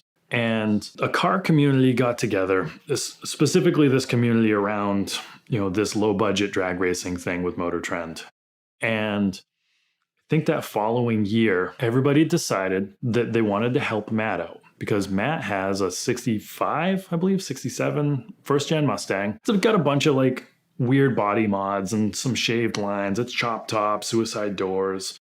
It's a neat little hot rod. It's flat black, calls it the Punish Stang because every time you drive it, it punishes you because it's kind of a janky hot rod. And at this point, he has become a member of the community, this small community, because he put himself in that environment and he was abundantly pleasant. And he just is the freest expression of life that you'll ever meet. We hear his story. He's terminal. He's got 6 kids. He's a hot rodder. Plus, he's one of the most beautiful people you meet. So they decide that the next budget drag race was a zip tie drags, duct tape drags, whatever it is, that they were going to get Matt's car there. And in the parking lot that weekend, they were going to LS swap it. So they pulled the 289 or whatever was in it, put a 5.3 liter in it, and some sponsors jumped in and gave motor mounts and a handful of things because we love this story that, the Matt's charisma and what he means and what he's doing it for. And he ended up adopting the similar thing to what I did with my Hilux. Anybody who helped him signs his inner door card on his car. So now he's got boatloads of signatures of beautiful, amazing humans that want to come together for something greater than themselves, a greater purpose to help community and support something that matters, which is the people who are important to you and their families. And it's really about relationships. So now he's got this LS swapped car and he's gaining some traction in the public eye, and some other companies jumped on board, Crower, and they sent him to SEMA, which was a big dream of his. And he's doing this bucket list living, and he's able to do it because he's such an incredible human. Some of his social content his phone was kind of a way for him to cope with his brain damage. And in some ways, the phone was his own tiny little world that blocked everything else out.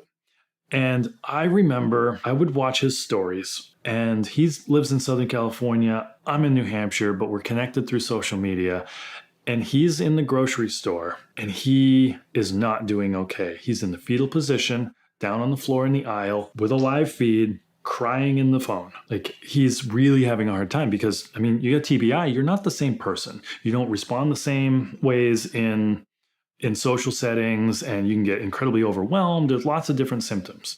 And that was one of his. Incredibly easy to overwhelm him, and he's no longer able to function as a human. And it's really sad to watch, but it's also sort of like a marker and a highlight to the gratitude you should have for your own position in life. Because, like, you can always be worse, right? Like, that dude struggles just to go pick out bread. And you could watch his mental health fluctuate up and down and trying different treatments and all sorts of stuff to help slow the growth in this tumor. We had always said, man, we got to get together and play cars because, we've got cool hot rods and we like working on stuff with our friends. And he had gone to the doctors, and the results of that came back as like, okay, well, the tumor grew a little bit, but he's so perpetually optimistic and charismatic that the way he delivered the news felt like, oh, no big deal. But like the reality is like, that's not a big deal. And we'd been saying for years, we want to get together and play cars. And after he made that post, I was like, there will come a time when the quality of life declines to a point where we can no longer actually play cars. So the time is right now. So I called him up and I was like, dude, we need to do this. We need to play cars. This is what we're going to do. I've got a show called Death Wish, and I'm going to pull on my resources, my leverage, and we're going to pull on your marketing partners, my marketing partners, and we're all going to come together to rebuild your car, because your car is a janky pile of crap. It's cool, but it's a disaster, a wire's nest. Like, it's a genuine fire hazard. We had people fly in from all over the country. We took over my friend Owen's shop in Tucson, Hawk Speed and Custom. He was all about, helping to the kindness of strangers. Like, we all have the same mindset. In a week, we all crunched super hard to rebuild the car. We wired the whole thing, all fresh wires from front to back. Wire Care jumped in, helped out on that. We turbocharged it, did a 4L80E swap, like a built 4L80. We rebuilt the rear axle. The 4-link was falling out of it, so we rebuilt that. And now, like, almost all of the hokey pokey stuff fixed. And a pretty genuinely nice hot rod. Now, during that thrash, that 1 week build, almost every member of this team got pushed to their breaking point. And we had to learn to make ourselves vulnerable to each other and lean on each other for support. And in that, we all sort of became some level of family. We stayed up all night, the last night, trying to get it tuned and like dial the bugs in so that we could make it to that annual event, the duct tape drags or zip tie drags, because this is sort of where it all started. So that budget drag race that the Motor Trend guys hosted was like these annual milestones in this journey. And we were able to do that.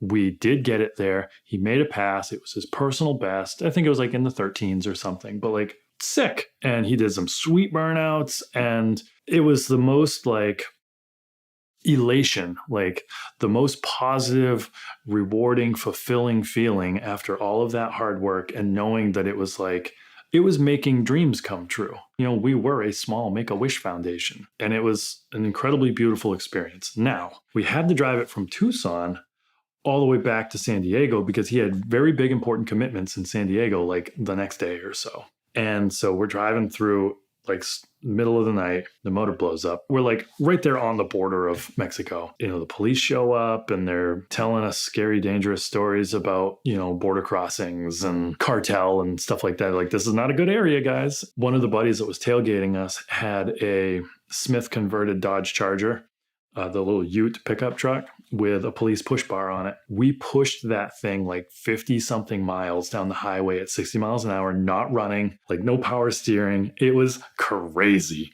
in the middle of the night. And we made it to this parking lot in Home Depot. And Matt really had to be home. So they left me with the car that doesn't run. We hung a hammock between the car and a light pole, and I just slept in the hammock tied to the car in case anybody with it, it'd wake me up. We delivered Matt out. The other guy came back, and then it was tow truck. It was a big mess, but I slept on the border of Mexico with a broke down punish stang, and we did one of the most beautiful things I could think to do for a human like Matt. And he has become one of my role models and somebody I admire greatly because of his perspective on life and his drive to continually be a better person and support others, support his family, and inspire others to do the same. And he recently just surpassed his expected expiration date, and he's in the best health and shape that he's been in since he started this journey. So I think that power of a positive mindset is probably stronger than any doctor would admit.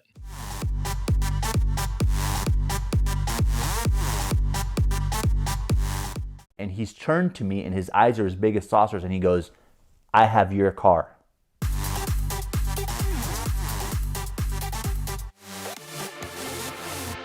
Monterey Car Week, mecca for any car guy or gal. I'm lucky enough to work it for over the last 10 years I've been there. Used to work it a lot for an Italian manufacturer, which makes red cars. I'm sorry, I can't say the name because I don't want to get in trouble. And this year, actually, I was lucky enough to lead a rally from Southern California up to Monterey. Took 3 or 4 days, I think it was, a pack of these red cars. It was amazing, staying at cool venues. I was the compare, they call it, the MC. And so I got to talk at breakfast and lunch, and there were some awards, best photo, best this, best that. Amazing. But I got up there and changed shirts and put on my Audi shirt. For the last 2 years now, I've been working for Audi during Monterey Car Weeks because I used to work for that Italian manufacturer. But I got a call from Audi saying, hey, look, we're trying to put together a track event during Monterey Historics, during the Historics Racing Weekend at Laguna Seca. Would you be interested in leading it for us? The answer is always yes, especially when it's on track, right? But I remember saying yes, thinking, there's no way these guys are going to get track time at Laguna Seca during the Historics Weekend or the Pebble Beach Weekend because it's so much is going on. Anybody that's been there knows that is nonstop. The track is used. You know, you've got pre-war cars, they've got post-war early cars, under 2 liter, over 2 liter. It's a very, very busy weekend. I don't know that I've seen a busier weekend on track at Laguna Seca than the Monterey Historics. So I said yes, thinking I'm still going to be wearing a red shirt in Monterey. But how Audi secured track time, what we do like a mini Audi sports car experience where you get to come out and do a lead follow in an R8, followed by some hot laps from us. And it's a cool program, but they got track time because we get the very first slot in the morning. So the first session is dark early, and then we have the last spot in the day. The beauty for us, myself and one of my best friends works the program with me, super accomplished driver, former pro drive rally guy. I mean, badass, and one of the nicest human beings ever. I won't mention his name because he hates publicity. We work it together, so I'm working with one of my best friends.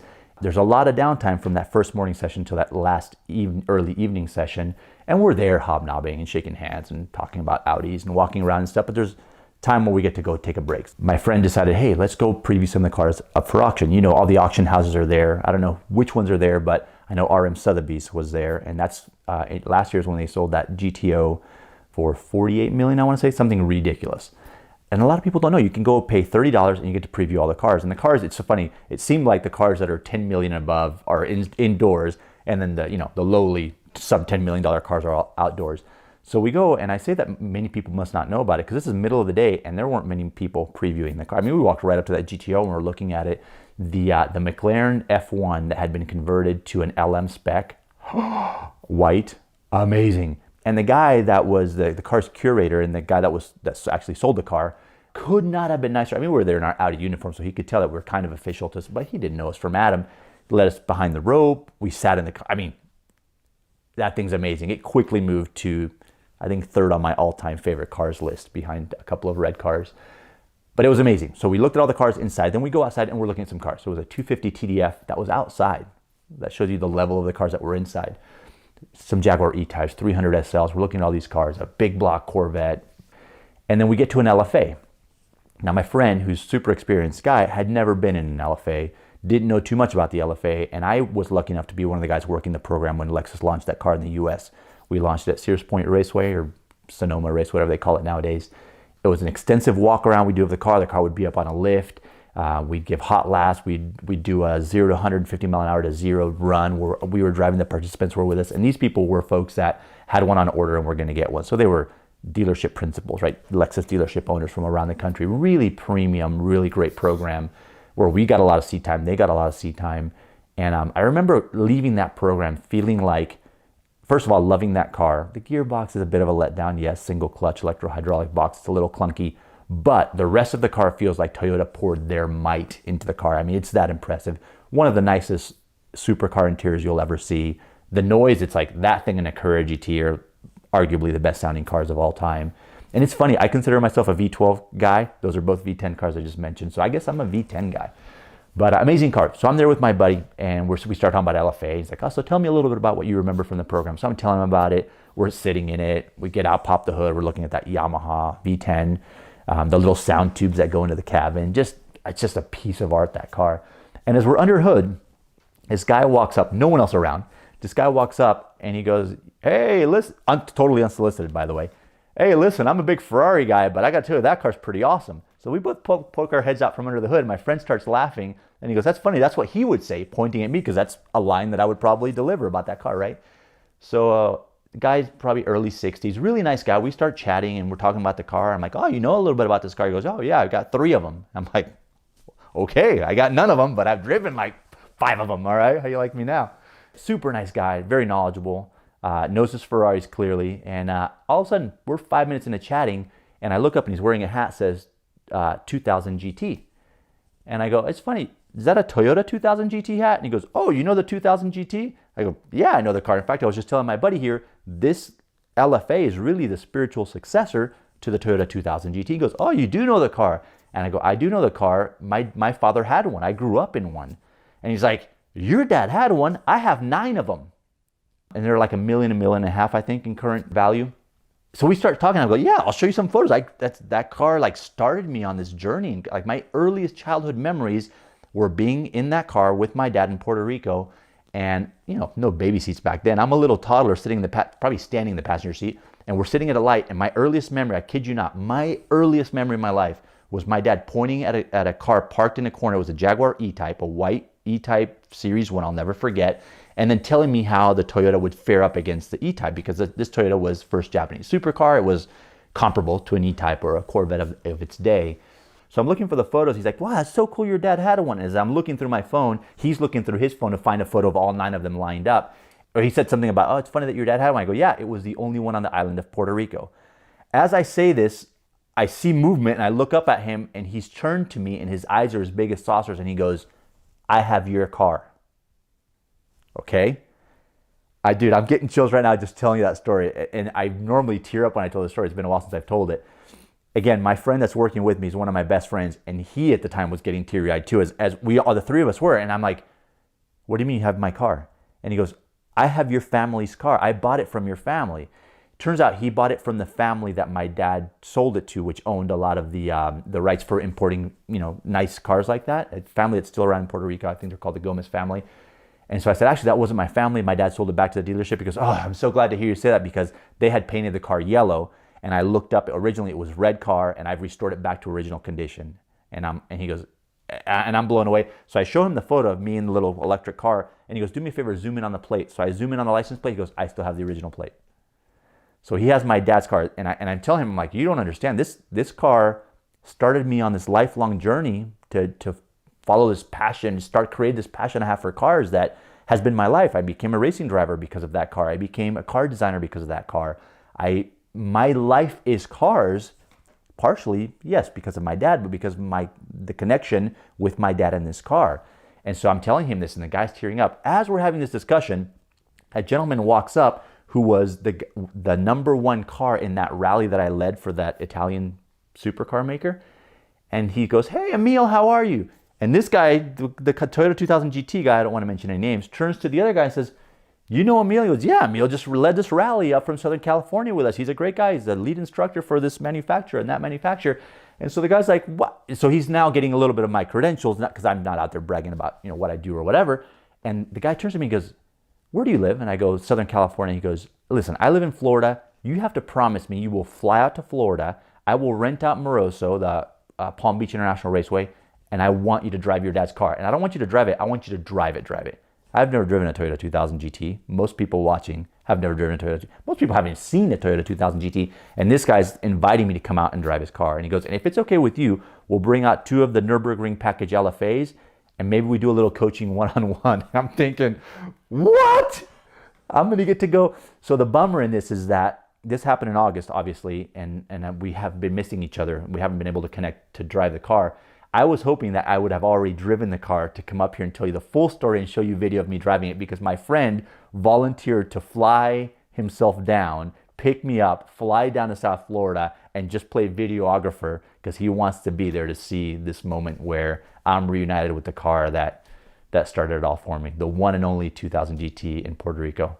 And it hasn't happened yet, but it's going to happen. I finally connected with the guy, and I think we're going to try to do it during Amelia Island weekend or thereabouts. So how cool is that? The car that got me started. I can't wait.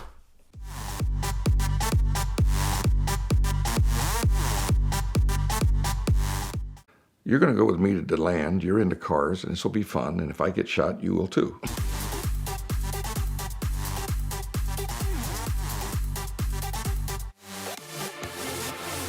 The Edsel Ford Speedster. It was a car designed by E.T. Bob Gregory, who was head of design at Ford Motor Company, for Edsel Ford as his personal sports car. Looks very Bugatti-ish. It was built at the Tri-Motor plant where they build the Tri-Motor airplanes. And at that time, Ford was playing with making airplanes and playing with getting out of the airplane business. So he had a lot of craftsmen around there. And the car was literally built like an airplane. It had a tubed chassis with aluminum stretched over it. And everywhere aluminum met steel, they put webbing in to keep, cathodic corrosion down. All the rivets, the body was riveted on the chassis and on the side pods, and all the rivets were flush like an airplane. The firewall was engine turned, the dashboard engine turned. It was quite the car for 1934. It would be like seeing a LaFerrari on the streets. It'd stop traffic. Old man Henry Ford didn't like it. He thought it was a frivolous thing. Henry Ford made Edsel pay for all his cars. You could be head of Ford Motor Company, but the old man said, you're going to buy your cars. So it cost him $100,000 in 1934 to build his car. He died in 1943. The estate sold the car. It went to California, and it was advertised for sale in the third issue of Road and Track for $3,200, which at that time would buy you a Lincoln. And the car was at Coachcraft, the famous fabrication shop on Melrose in Los Angeles. And the actor Keenan Wynn used to go over and work between movie stints at Coachcraft. And it is thought that he had an involvement with that car, whether he owned it or not, we don't know. It may have belonged to Don Lee, who owned a bunch of television stations in Los Angeles and was the Cadillac distributor for California. We don't know who owned it then, but that's what we surmise. We do know it went to Coachcraft. Then it disappeared for a long time, and a guy named Alexander bought it, and it was here in Atlanta, Georgia. Then it ended up on a used car lot in Panama City, Florida. And the guy I bought it from paid $900 for it in 1959. And no one knew what it was, because it didn't have any brands on it. It didn't have a Ford label or anything. It was just this hot rod looking car. I had heard the car was somewhere around DeLand, Florida. I didn't know who owned it. So I was judging at the Meadowbrook Concours d'Elegance with the writer Michael Lamb. I said, you wrote a story on that car for Special Interest Automobile magazine. Do you remember who owned it? He says, yeah, a guy named Palash. I said, well, that's an unusual name. So I flew to Jacksonville. I got on my computer and I Googled for a Palash in DeLand, Florida. Name came up, and then I called and I said, a gentleman answered the phone. I said, I'd like to speak with Earl Palash. He's dead. Okay, well, let's start over again. I'm looking for someone who knows something about a Ford Speedster. That's me. I said, okay. That car hadn't been seen in 40 or 50 years. And my name's Bill Warner. I run the Amelia Island show. Would you be willing to bring the car and show it at Amelia Island? He says, I want to show it. I want to sell it. I said, I'll be there in an hour. It's about 92 miles from my door to his door in Orange City, Florida, which was a little town next from DeLand. We struck a deal, and the title wasn't there. He had put the title in his mother's name, and she died. And I'm thinking, oh my golly, if this car, this is really before the internet got hot. If this car gets an Auto Trader, I'm dead meat. Someone will hop on this like white on rice. And I waited about 3 weeks, and finally he said, I got the title. And I went down, but he said he wanted cash. I said, well, I don't want to haul that much cash around. I said, how about a cashier's check? And he said, well, what's that? I said, it's as good as cash. I don't know if I want to check. I said, go to your bank and tell them what we're going to do. So he took part of it in a cashier's check and part of it in cash. So I had cash in a bank envelope, and I grabbed one of my employees at the filter company, and I said, you're going to go with me to DeLand. You're into cars, and this will be fun. And if I get shot, you will too. So, I didn't know what was going to happen. I'm hauling, 5 figures in cash around. So we did the deal. When he opened the garage, the gentleman who owned the car had gotten grocery bags from the local store, Winn-Dixie or Publix, and he collected tin cans and filled the bags and then piled the bags around the car so when the garage door was open, his neighbors wouldn't see it. So he opens the garage door and he's taking these bags off. I'm going, this is the holy grail of Fords. You can talk about GT40s, you can talk about anything, but this is Mr. Ford's son's car. This is the car built in 1934 at the tri-motor plant of Ford. And I knew what I was looking at. I knew the car well. I had researched it. The first thing you don't want to do is, oh my God, because the price goes, you got to be a little bit blasé about I thought this was going to be a 34 convertible, but it's just hot rod. No, I told him I knew what it was. And I learned a lesson. In 1979, I had just bought the Brabham BT8 out of the South Carolina junkyard for $2,900. I just bought the Lang Cooper King Cobra for $6,900. So I find a Porsche RS60 Spyder for sale in San Francisco. I just happened to be in San Francisco. I went to see the car, and it was complete. The body was rough, but it was all complete. It looked like it was full of walnuts, like a bag full of walnuts, but it was all the original aluminum. It had the FIA glass windshield, not the plexiglass windshield, the windshield required when they ran at Sebring or Le Mans. Had the convertible top, which was required by the rules, that would blow off at 15 miles an hour. But it was all there with a fresh motor and running. And the guy wanted $13,500 for it. And I said, I just paid $6,900 for a Shelby King Cobra and $2,900 for Denny Holmes Brabham. Why on earth would I pay $13,500 for an older, slower car? And so I said, well, I'll offer you $12,500, but not 1 red cent more. He says, nah, I think I get $13,500 for it, which he did. It was the second place Sebring car. It had history as long as your arm. And today the car is worth probably $5 to $6 million. I learned a lesson. One, if you know the value of something and you have the money, step up to the bar, buy it, get the deal over with, get out of town. And when I saw the Ford, I asked the guy if he'd been offered any money for it, and he said yes. I asked him how much. He told me. I said, this car is worth a lot more than that. He says, I know that. He was testing me. I said, well, what do you want for it? And he gave me a number. I said, I can't afford that, but I can afford this. He says, well, no, I don't want to take that for it. Let's meet in between. So we picked the number in between, and we agreed on about the car. But I wasn't going to let it get away. If I had to borrow money, I would have borrowed money to get it. I sold a car to make it happen. I brought the car home. When I rolled it off the trailer, it hadn't been running. It hadn't run in years. It had seized up. It was a Mercury engine. We pulled it out. I had a brand new flathead Ford in a packing crate that was Army surplus. We just put the motor in, saved the old one. We took it to shows and I drove. We didn't restore it. We just buffed the paint out. It had been repainted a couple times. It was originally gray, then I think it was black, and then it was red. And whoever painted it was an Earl Scheib paint job. They didn't even pull the upholstery off. It would unsnap the paint around. It just, it looked like a rattle can paint job. But the car got so valuable that we couldn't enjoy it. We sold it in 2009 at Amelia Island. I say reluctantly, but it made a lot of things happen in life. It went to John O'Quinn, who was an attorney who was collecting cars. He had about 900 cars. He was in Houston, Texas, and he died, unfortunately, in a car crash a couple of years later. And then Edsel Ford, who had wanted the car, Ford didn't bid enough. At the auction, O'Quinn was going to buy that car one way or the other. Edsel Ford brokered a deal through Rob Myers at RM, and the car is now at it's been restored by RM, and it's at the Edsel and Eleanor Ford estate in, I think it's called Glocker Point in Grosse Pointe, Michigan. So it's in the right home. Ford's used it. When I owned it, they had me bring it out to SEMA. It was featured in the book on 32 Ford hot rods, although it was a 34. It was featured in Automobile magazine. It was a car that everybody had forgotten.